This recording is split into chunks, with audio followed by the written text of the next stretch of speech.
La cabina di regia nazionale per l'emergenza idrica, presieduta dal Ministro delle Infrastrutture Matteo Salvini, ha approvato le proposte avanzate dalla Regione Siciliana attraverso il commissario incaricato Nicola Dell'Acqua per procedere alla riattivazione dei 3 dissalatori di Porto Empedocle, Gela e Trapani attraverso dei moduli temporanei in attesa di quelli definitivi, così da poter garantire ai cittadini la fornitura d'acqua entro il prossimo mese di giugno.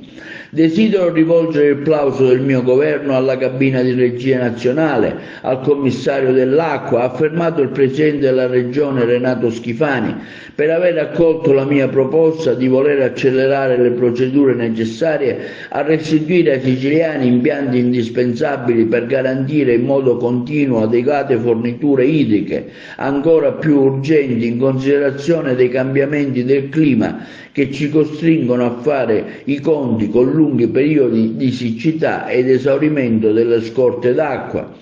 L'iter prevede di ripristinare attraverso delle procedure d'urgenza i 3 dissalatori dismessi da oltre 10 anni e installare 3 moduli temporanei entro giugno che saranno successivamente inglobati negli impianti definitivi, così da raggiungere una fornitura di 500-600 litri al secondo. Le opere strutturali di presa a mare saranno realizzate in modo da consentire un aumento della produzione fino al 50%,